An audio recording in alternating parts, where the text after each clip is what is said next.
interrupt you? Yeah. Can you tell a story? Because right now you're like giving me.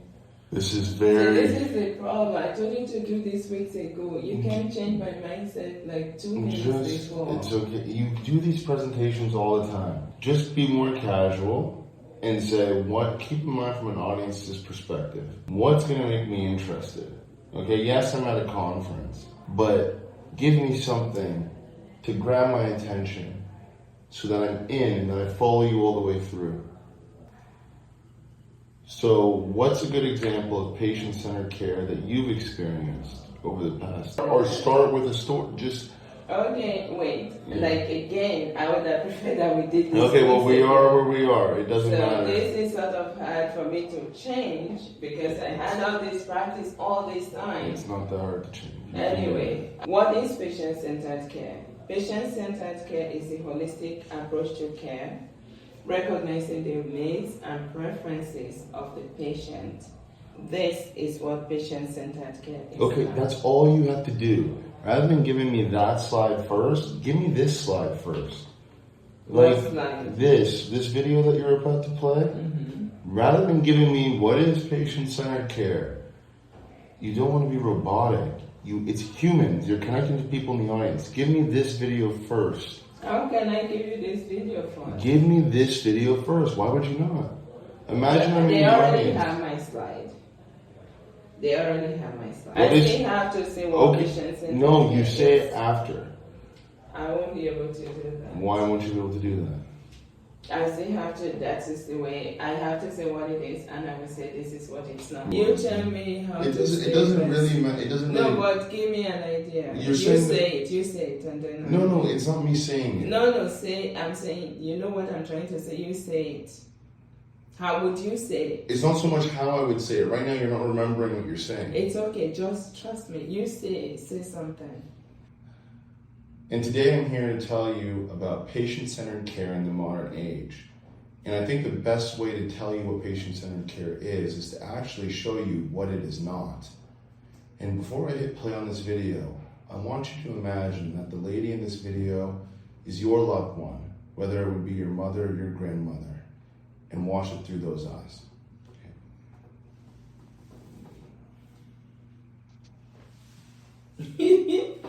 What? No, I told you to tell me. Okay, so today I'm here to talk to you about patient-centered care. I think the best way to explain patient-centered care to you is to show you what patient-centered care is not. Before I play this video, I want you to think about this woman. Was she a member of your own family? And I invite you to look at this video through those eyes. After the video, what you want to say is, I think you now have an idea what it means to put the patient at the center. Here's the thing with your presentation, right? The human part is what matters. Not a lot of people are going to remember it. And that you don't need to be a medical practitioner to understand what that means. So what are the challenges that we face in today's environment? And I'm going to start off by showing 3 themes. It centers around empathy in the digital age, balancing individualism with standardization, and maintaining an effective patient and family advisory council on a budget.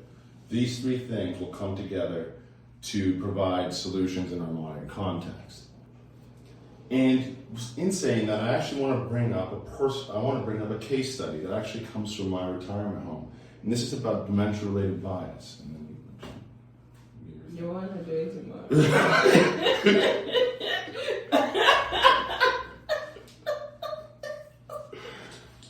So, the thing is, you know this stuff. You wrote it. You know it. You've done this a million times, right? So it's more just about your presence and how you're delivering it. My 3rd case study is my personal history. My now 28-year-old son, when he was just 14, he was having the summer of his life. He was the first 14-year-old to be named to the Canadian basketball junior men team. As the tournament went on, I could see that he was not breathing well. After running up and down the court, I would see him with his hands on his knees, catching his breath. After that tournament, where he was named the MVP, he had played on a collapsed lung and was named the MVP. I took him straight to the University of Toronto Athletic Center, where the doctor diagnosed him with pneumothorax. But she said to us, this can be easily treated at the local hospital. You do not need to go to the hospital for sick kids. So off we went, and they inserted a chest tube. It was a very painful procedure. 2 weeks on our way out to the follow-up appointment, I was already in the car and he called out, "Mom, the pain has returned." So instead, we drove off to the emergency room. After several visits to the hospital, we were referred to see a thoracic surgeon who gave us a prognosis of gloom and doom. He basically told us that my son will never play basketball again. So with that hopelessness, we drove back home.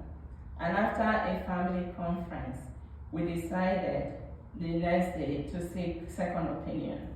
And on my way to bed that night, he called out, "Sick kids." And I thought, God put it in your heart. So we went to see kids the next day. From the moment we stepped into the emergency room, hope returned. The doctors and the nurses were full of smiles. So my son had surgery, and we went back for the follow-up after about a month, and the surgeon actually was outside when we got there. He came in, stood very playfully by the doorpost, and said, "What are you doing in my office? Get out, go play ball. And if you make it to the pro, save me courtside seats." Let's leave that culture of label behind. Saying schizophrenia on bed 4, dementia on bed 5, SOB on bed 6. Sorry, I did not just swear. Shortness of breath. Let's take that label off. Let's start calling people by their names. Beyonce said it well. Say my name, say my name. Mr. Smith, Mrs. Doe. And I want to leave you with the words of Maya Angelou. I've learned that people will forget what you said. People will forget what you did, but people will never forget how you made them feel. I invite all of you to join me as we treat every patient with respect, empathy, dignity, and compassion, because it is how we make them feel that will have a lasting impact. Thank you.